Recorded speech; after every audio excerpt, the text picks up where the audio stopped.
esto es secuencial y es muy importante, entonces que no perdamos esta secuencia, porque sobre todo ahorita en la parte de virtudes vamos a comenzar a ver ya el ser como Jesús. El ser como Jesús no es casualidad, es un producto. Y ese producto es el producto del amor de Cristo en mí, el producto de saber que Jesús me ama y que mi identidad en Cristo me da una serie de atributos, ¿sí? Y que esos atributos hoy se manifiestan a través de los frutos, ¿sí? Los frutos se describen, ahorita lo vamos a ver, en el libro de Gálatas, capítulo 5, versículo 22. Ahí se habla de 9 frutos. Aquí, para efectos de poderlo cuadrar en un curso dividido en 10, se agregó, digamos, un fruto más, donde vamos a hablar también de un tema importante, que es la esperanza. La esperanza no es un fruto, pero se agregó sobre todo para poderle dar ese formato de 10 y entender muy bien cuál es el concepto de esperanza. Hay 3 cosas que son muy importantes que tenemos nosotros que identificar cuando estamos hablando de las manifestaciones del Espíritu y de los dones y de los talentos. Son tres cosas que son estas mismas, ¿no? Uno, que son los dones. Ya vimos lo que es la parte de dones, ¿sí? Los dones se dan por gracia y el Espíritu Santo es el que los da. ¿Estamos de acuerdo? Entonces, yo puedo pedir esos dones. ¿Cuáles son los dones? A ver, recordemos los dones del Espíritu. Esos son frutos. ¿Cuáles son los dones del Espíritu? Primera de Corintios 1:12. ¿Cuáles son? Dones del Espíritu. A ver, vamos a ver. A ver, hablar en lenguas, ¿qué más? Interpretación de lenguas, sabiduría, profecía, palabra de sabiduría, palabra de ciencia. ¿Quién más? Bueno, también administración, mayordomía, sanidad, ¿sí? Ok, esos son los dones. Y esos dones vienen en Primera de Corintios, ahí en el capítulo 12:1, ¿sí? Ahí los pueden ver. Esos dones, todo ese capítulo de Primera de Corintios 12 nos habla acerca de los dones. Los dones son un regalo. ¿Se acuerdan cuando tuvimos esa sesión donde estuvimos pidiendo los dones? ¿Sí? Esos dones se piden. Esos dones el Espíritu Santo los da por gracia. Son diferentes al fruto del Espíritu. El fruto del Espíritu son 9 frutos y viene en el capítulo 5 del libro de Gálatas, ¿sí? Versículo 22. Y ahí habla de 9 frutos. Hoy en este módulo vamos a estar viendo los frutos. Entonces ya quedó claro, una cosa son los dones. Los dones se dan por gracia. Hay dones que yo tengo desde que nací.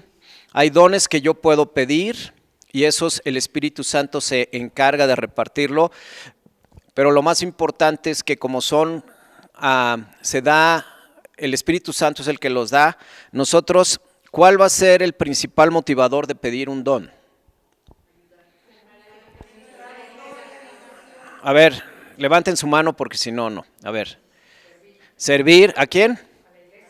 Al prójimo. ¿Alguien tiene otra, Olga? ¿El amor a quién? Amor al prójimo. Edificación de la iglesia, ¿sí? O sea, los dones ¿para qué son? Son para poder edificar el cuerpo, la iglesia, ¿sí? Y para poder glorificar a Dios, ¿sí? O sea, si tú tienes el don profético y llegas con alguien o tienes palabra de sabiduría y le dices a alguien una palabra de sabiduría, entonces, y esta persona te dice, oye, ¿cómo sabes eso? Y de repente resulta que como aquel mago con Pablo dijo, oye, pues yo quiero eso porque aquí voy a hacer la lana, ¿verdad? Entonces, ¿qué sucedió? ¿Qué sucedió en ese momento? Lo corrigieron, le dijeron, oye, estos dones no son para eso, no son para ti, porque se adulteran. ¿sí? Hay muchas personas que desafortunadamente, sobre todo en conceptos de nueva era, Reiki y todo esto, usan los dones para comercializar, ¿verdad? Y ni siquiera esos dones pueden decirse que son dones otorgados, ni son otorgados por el Espíritu Santo, ¿sí? Acuérdense que el diablo es un excelente imitador y también tiene poder, ¿sí? Entonces, lo que tenemos que hacer tiene que estar conjugado con los frutos. No podemos estar separados. Jesús mismo dijo, y ahorita lo vamos a ver, que separados de Él nada podemos hacer.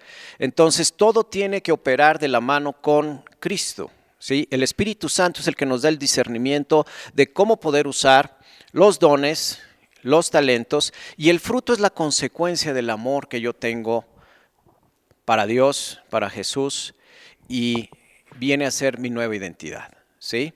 Por eso es un fruto. Entonces, todos tienen ya su manual, ¿verdad? Que nadie falte de manual porque otra vez vamos a comenzar a basarnos en todo esto. Y esta es la introducción. Hoy no vamos a ver el primer fruto, sino vamos a comenzar a entender un poco más acerca de por qué se dan los frutos. Y habla aquí en Gálatas, bueno, como introducciones, ahora sí, ¿quién estoy llegando a ser? ¿Qué fue lo primero que vimos en el primer módulo? Pensar como Jesús, ¿sí? ¿Qué es Dios para mí? ¿Qué significa Dios para mi vida? O sea, yo tengo que, como un nacido de nuevo y como un nuevo discípulo en Cristo, primero tengo que conocer los conceptos, ¿sí? Y después vino la segunda parte, que es actuar, ¿sí? Y comenzamos a ver los conceptos que son importantes para poderlos llevar en la práctica, que es una comunidad en Cristo, que es la iglesia. ¿Por qué tengo que ser parte de la iglesia? ¿Por qué no me quedo simplemente a ver canales cristianos en la televisión y con eso ya estoy, ¿verdad? Porque me vuelvo prácticamente un obeso espiritual. Nunca lo voy a llevar a cabo toda la práctica si no estoy fungiendo como parte de un cuerpo. Y este es el cuerpo en Cristo. Aquí hay una iglesia, ¿sí? Entonces, y finalmente, bueno, pues ya una vez que yo comience a actuar, el mismo actuar me va llevando a un ser. Se comienzan a convertir en hábitos. ¿Cómo sé que un hábito comienza a tomar vida? Porque, como lo que decíamos, es que es la primer reacción que yo tengo. ¿Cuál es la primera reacción cuando tú aprietas? ¿Cuál es la reacción, vamos a llamarle así, de limón cuando tú lo aprietas? ¿Qué es lo que hace el limón cuando tú lo aprietas? ¿Y sabe a manzana? Sabe a limón, ¿sí? Entonces, fíjense qué importante, en los frutos, ¿dónde vamos a sacar estos frutos sobre todo? Cuando somos expuestos a ser presionados. En la Biblia se llama pruebas, ¿sí? Pero esta prueba se convierte en una constante. El limón tú lo ves y dices, huele a limón, se ve como un limón, es verde como limón, ¿sí? Debe ser un limón. Pero realmente no sabes si el limón está muy agrio o es muy fuerte y dices, oye, por más que lo aprieto, ¿se acuerdan cuando van a Estados Unidos que aprietan esos limones? Que casi dices, oye, los hay que estarles pegando para que salga jugo. Y aquí el limón mexicano está chiquito, pero le aprietas y ese sí, lleno de jugo. Así somos, del corazón bien jugoso. Entonces, ¿qué sucede? ¿Sí? Yo puedo tener, ¿qué? Mi Biblia. Puedo alzar mis manos, puedo estar leyendo la palabra, pero cuando viene la prueba y yo veo una persona en necesidad, ¿qué hago? Me doy la vuelta, ¿sí? Entonces, parezco limón, pero en realidad el sabor no está ahí. El jugo no es de un limón. ¿A quién sabe a qué sabe? Pero no sabe a limón, ¿sí? Entonces, ¿cómo esos 9 frutos realmente nos vamos a estar dando cuenta que están ahí? Porque ya pasaron al yo haber pensado, haber actuado. La conclusión es que en el ser ya eso está en mi corazón. Ya no está en mi mente, ya no lo tengo que pensar. Y cuando ya no lo tengo que pensar, ¿qué sucede? Yo reacciono conforme a lo que está dentro de mi corazón. Si en mi vida me enseñaron temor, a temer, si me castigaron, si mi padre no creyó en mí o mi madre no creyó en mí, ¿qué sucede? Entonces, lo que va a suceder es que en mi corazón va a reinar el temor. Y si reina el temor en tu corazón, entonces cuando venga un tiempo de prueba, ¿qué es lo primero que vas a emerger de ti? Miedo, temor, preocupación, afán, ¿sí? Entonces, hoy puede haber muchos creyentes, muchos cristianos que conocen la Biblia, que alaban a Dios, que van los domingos a la iglesia, ¿sí? Pero no han tenido una transformación en su corazón, ¿sí? Entienden de los conceptos, pero no los han actuado y por ende no están en su corazón. ¿Cómo lo sé? Pues porque la forma como reaccionan, ¿sí?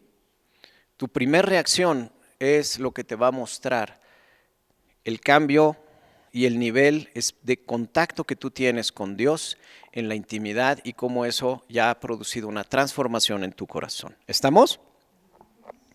Entonces, el fruto, pues, es simplemente la consecuencia de una relación con Dios, de una relación en amor.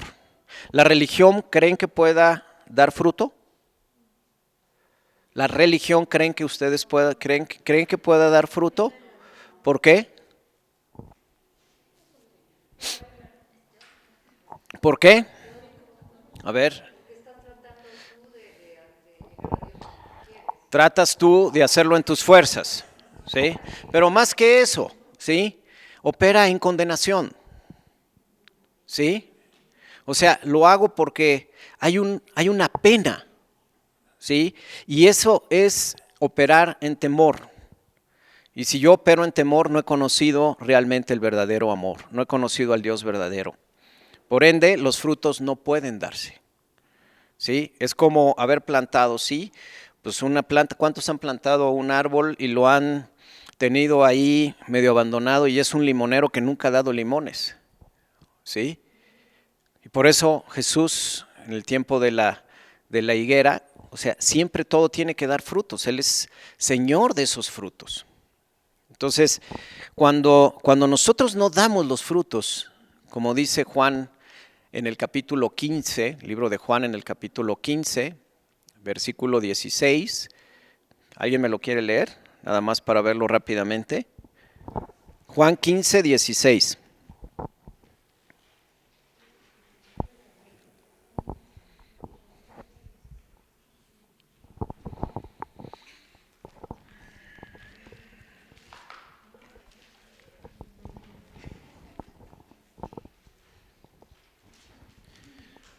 ¿Listos? ¿Ya lo tienen?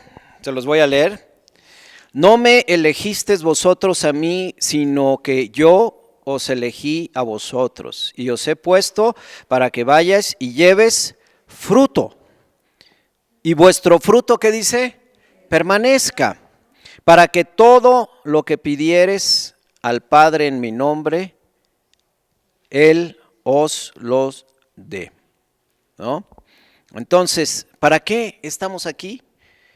Para llevar fruto, ¿sí? ¿Y es poco fruto o mucho fruto? Mucho fruto. ¿Por qué vamos a llevar mucho fruto? Porque estamos pegados a la vid verdadera. En Cristo no puede haber un fruto escaso, porque no hay medida escasa en Dios. ¿Entendemos esto?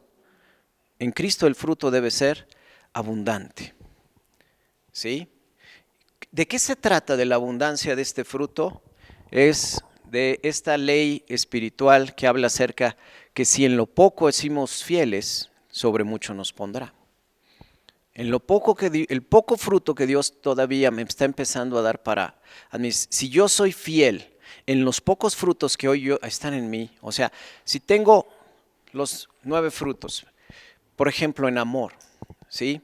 Y en el amor yo he comenzado a tener pruebas de amor hacia el prójimo. Y en esas pocas pruebas he sido fiel. Entonces, ¿quién se va a encargar de dar más acerca de esto, verdad? De ponerme sobre más. el Señor. Entonces, vamos a ver estos conceptos que son muy importantes, que vienen aquí. Y la introducción de este módulo 3 habla acerca de lo que estoy llegando a ser. Y este llegar a ser, ¿verdad? Viene algo aquí que es una historia donde, pues, esta persona dice que sembraron un árbol de limones, que la cuidaron el limonero, que le pusieron su tierra, su agua, y de repente dio el primer limón. Pero cuando dio el primer limón, dijeron ya, es el tiempo, lo cortaron. Y a la hora de partirlo, pues resulta que no dio absolutamente nada de jugo, porque no era el tiempo, ¿sí? Se adelantaron y entonces el limón no estaba todavía listo y comenzó antes de tiempo. Y en los frutos hay un crecimiento, y ese crecimiento lo afirma Jesús en el capítulo de Juan 15, versículos del 1 al 5. Vamos a leerlo juntos, aquí está en la pantalla. Dice: yo soy la vid verdadera y mi Padre es el labrador. Entonces, importante, tenemos ahí dos elementos. La vid, ¿qué es la vid? Es la uva, ¿verdad? El tronco de la uva, esa es la vid. Y después, ¿quién es el labrador? ¿Quién cuida a la vid? Él que se encarga de abonarlo, de regarle, de acomodar su tierra, de arroparlo. Ese es lo que hace el Padre, ¿sí? Y dice, toda rama, ¿quiénes son las ramas? Nosotros, ¿sí? Toda rama que en mí no da fruto, la corta. ¿Quién la corta? Porque es el labrador, ¿sí? ¿Qué pasa con una rama que no da fruto? ¿Te conviene que esté en el árbol? ¿Por qué? Quita fuerza, ¿sí? Entonces se chupa el alimento, los nutrientes y no está dando fruto, ¿sí? Entonces, ¿qué significa? El hecho de venir y nada más sentarme así durante mucho tiempo en un lugar y permanecer pasivo, ¿qué estoy haciendo? Estoy ocupando un lugar, pero no estoy llevando fruto, ¿sí? Entonces, ¿qué dice después? Que la corta, dice, pero toda rama que da fruto, entonces la poda. ¿Qué significa podar? ¿Qué significa podar? Pero espiritualmente, son pruebas, ¿no? Así es. Sí. Entonces, las pruebas que pone Dios en nuestra vida son para que demos más. ¿Entendemos? Y la raíz también crece más, ¿verdad? Se penetra más en la tierra y eso ayuda a que el árbol salga, ¿verdad? ¿Sí o no? Entonces, fíjense qué hermoso esto. Aquellos que no dan fruto, ¡prum! Aquellos que están dando fruto, los podan o nos podan, ¿sí? Es decir, que si ya te acaban de podar, prepárate porque viene otra podada, viene otra prueba, ¿sí? Y por eso la Biblia dice que vamos de gloria en gloria y de victoria en victoria, de podada en podada, en otras palabras, ¿sí? ¿En dónde es mejor estar? ¿Dónde vamos a aprender a nadar? ¿En lo bajito o en lo hondo, verdad? Entonces, esto es lo mismo. O sea, Pedro tuvo que ser llevado, como le dijo Jesús, boga mar adentro, porque ahí va a estar lo bueno, ahí va a estar la pesca. Entonces, cuando nosotros vamos mar adentro, ¿de quién dependemos completamente? De Jesús. Ahí, ¿qué sucede? Nuestra medida de fe se incrementa. Y cuando nuestra medida de fe se incrementa, entonces uno de estos frutos del Espíritu que se llama fe, crece. Y si crece la fe, el fruto de la fe, ¿qué sucede? Como dice la palabra, sin fe es imposible agradar a Dios. Pero vamos a cambiarlo al revés. Cuando tengo mucha fe, agrado mucho a Dios. Cuando me preocupo, ¿qué es la preocupación y el afán? Falta de fe. Entonces, si la fe agrada, la preocupación y la falta de fe, ¿qué hace? Desagrada a Dios. Cuando me preocupo, Dios se desagrada. Es como cuando tu hijo simplemente te dice, oye, tú ya sabes que lo que le estás diciendo es verdad. Tú ya sabes que lo que le estás anunciando es porque tú ya lo viviste, como padre, como madre. Pero tú se lo dices y entonces él sigue en lo suyo y se sigue preocupando porque las cosas no le salen bien. Entonces llega un momento en que tú, como mamá, también te desesperas. Dios no se desespera porque es paciente, pero también Él como que simplemente se queda viendo y dice, se va otra vez a atorar, ¿sí? Y entonces, ¿qué es lo que sucede? Pues llegamos y chocamos y ahí nos quedamos. ¿Por qué? Porque no creímos en las palabras del Padre. Entonces, si yo sé que estoy en medio de una prueba, lo primero que tengo que tener es paciencia y fe. Paciencia y fe. Yo no me puedo adelantar a los tiempos de Dios. No me conviene. Tampoco me puedo atrasar a los tiempos de Dios. Entonces, tengo que estar caminando precisamente como dijo Moisés. O sea, yo voy a caminar contigo. Si tú no vas con nosotros, mejor yo prefiero no ir. Pero si tú vas, vamos juntos porque va a haber victoria en el tiempo de Dios. En el tiempo de Dios. Entonces, si hoy tú estás pasando un tiempo de tribulación, ¿qué sucede con esto? ¿Verdad? Lo que va a suceder es que tú le tienes primero que dar gracias a Dios. Porque estamos primero, ante todo, junto a la vid verdadera que es Cristo. Cuando Él está conmigo, yo siempre voy a ganar porque el que tiene a Jesús es el que lleva la victoria. Él ya venció. ¿Sí o no? Entonces yo tengo que tener la paz de que Jesús está conmigo y que a pesar, como decía el apóstol Pablo, de esta breve tribulación, ¿sí? Sabemos que al final viene la victoria.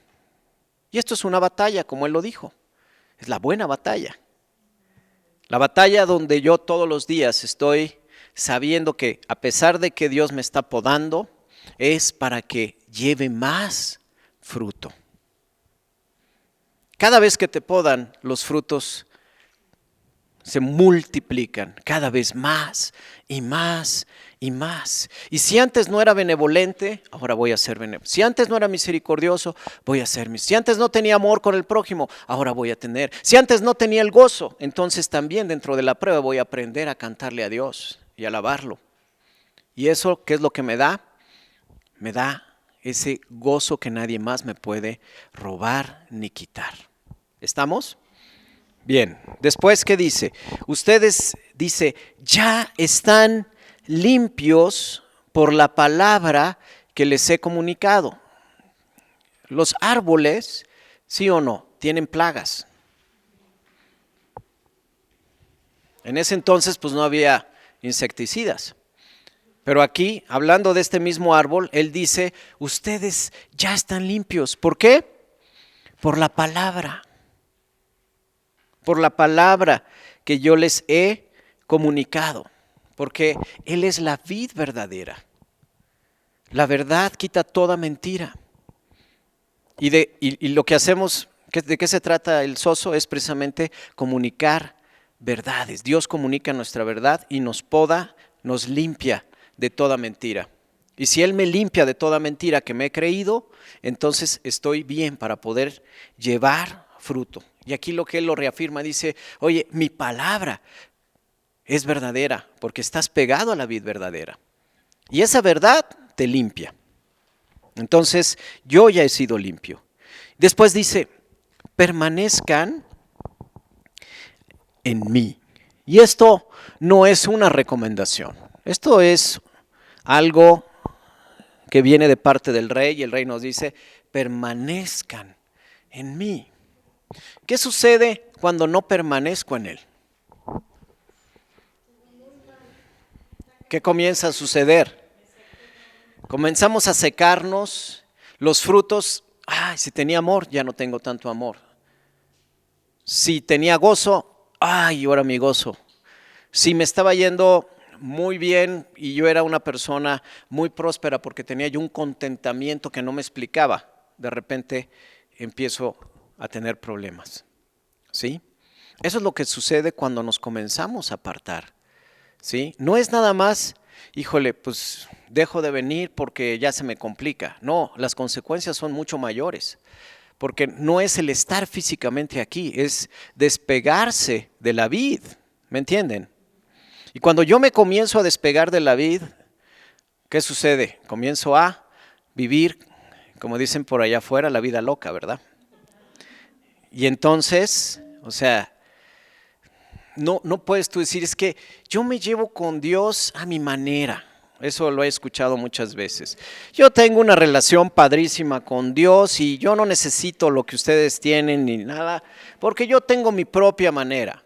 O sea, no hay cuerpo donde la mano ande bailando la vida loca, ¿verdad? Y el cuerpo siga acá. La mano no puede. Si yo quiero realmente tener un propósito completo y llevar fruto en abundancia, no lo puedo hacer sin que esté yo permaneciendo con Jesús. Y después dice, así como ninguna rama puede dar fruto por sí misma, sino que tiene que permanecer en la vid. ¿Qué sucede? Esto es tan importante. Yo puedo dar frutos aparentes. Los frutos aparentes son los que normalmente se ven agradables a la vista del mundo. La manzana que estaba ahí en el huerto, o ese fruto, porque no sabemos si era una manzana, pero ese fruto que estaba en el huerto, ¿verdad? Se veía apetecible, se veía agradable, es lo que dice la palabra. O sea, lo del mundo se ve agradable.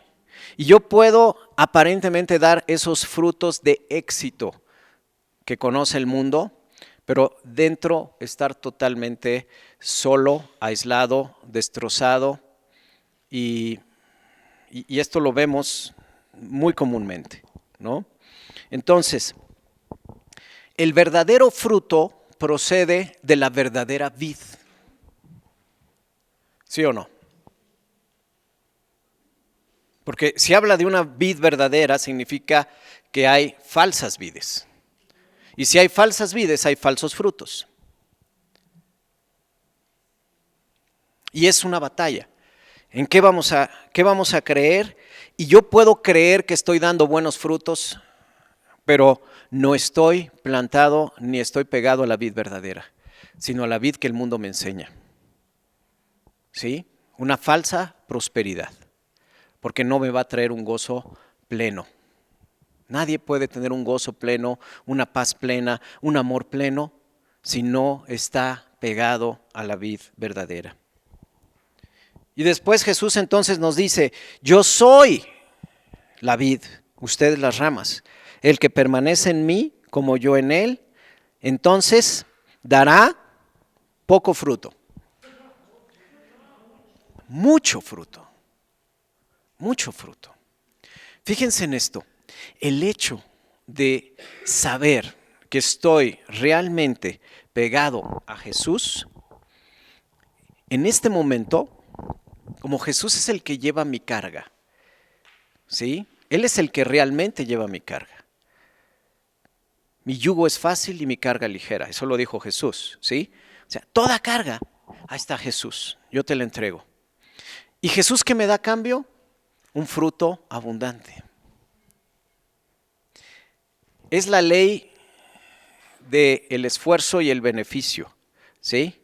Nada más que aquí, con poco esfuerzo, tengo mucho beneficio. Porque esto viene, las bendiciones de Dios vienen por gracia también. Son la consecuencia de estar pegados a la vid.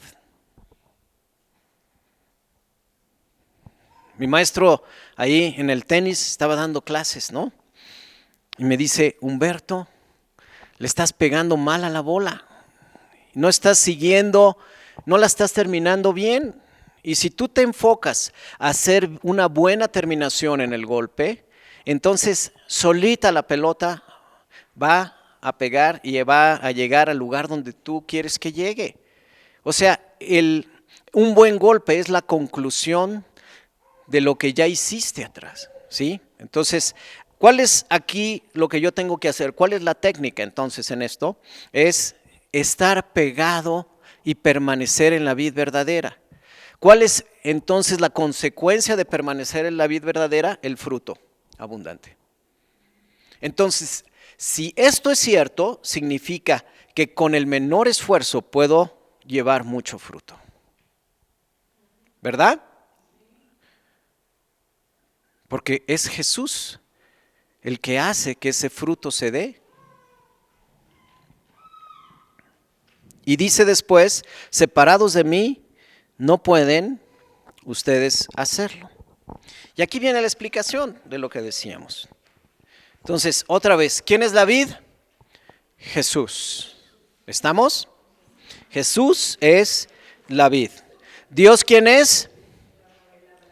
¿El labrador qué hace?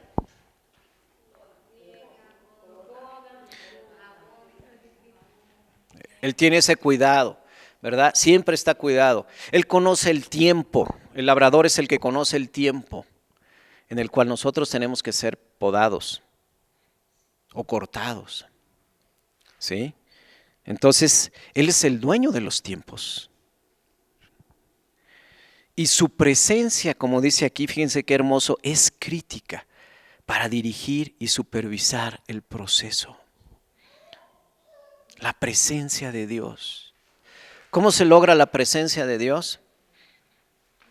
El anhelándolo en el corazón. Ya viene el labrador. ¿Sí? Ya tengo a Jesús, pero viene el labrador. Y el labrador sabe de que es buen tiempo ahorita. Y el labrador me va a arropar, me va a poner la mejor tierra.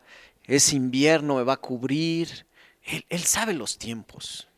Y si yo tengo fe en el labrador, ¿qué sucede? Si yo tengo fe en el labrador, ¿qué sucede? ¿Cómo me siento? Muy seguro. ¿Tengo aflicciones? ¿Tengo afanes? ¿Tengo preocupaciones? ¿Tengo tristeza? Porque estoy en el mejor lugar. Estoy con Jesús. Y el labrador es mi Padre. Entendemos entonces ahora esta parábola tan hermosa de lo que es ser parte de esa vid. Muchas veces leemos, pero no entendemos. Pero cuando comenzamos a desglosar la palabra y entendemos los elementos, es tan hermoso, ¿verdad? Ahora, ¿qué es la vid? ¿Qué es la vid en sí? ¿Qué da la vid? Uvas. ¿Y qué se hace? Vino. ¿Sí? Y el vino es gozo también. Es gozo. ¿Sí o no? Es gozo. Mientras estemos conectados a Jesús, daremos mucho fruto, y si nos separamos, entonces no producimos ni siquiera tan solo un poco. Estos versículos son promesas y nos estimulan a permanecer cerca, a crecer, a producir un fruto, dice, sabroso y atractivo para todos. Nuestras vidas no solo serán enriquecidas, sino aún más importante, el mundo conocerá ¿qué? La grandeza del labrador. ¿Para qué lo hacemos? Para la gloria de Dios. Estos cambios que tú ya has comenzado a experimentar en tu vida, ¿verdad? O sea, si llega alguien y te dice, oye, es que antes te enojabas muy rápido, antes no tenías misericordia, no eras bondadosa, no tenías dominio propio, perdías tu templanza muy rápido o tu carácter era muy fuerte, ¿verdad? Pero ahora ya cambiaste. ¿Y tú qué dices? Sí, mira, es que fue un curso de superación personal. No, o sea, lo que dices, la gloria es para Él. Y eso mismo que sucede es igual que las dietas, ¿no? Cuando tú ves a alguien de repente, es que bajó 20 kilos. ¿Dónde fue? Te voy a recomendar a mi nutrióloga. ¿Sí o no? Y entonces ahí vas y, oye, si hizo eso, estoy viendo el fruto de un buen o una buena nutrióloga.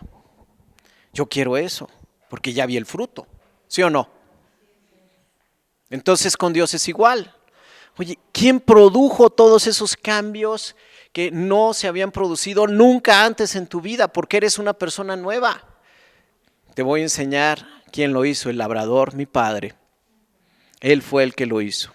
Y se lo hizo conmigo, lo puede hacer contigo. ¿Lo quieres? Sí.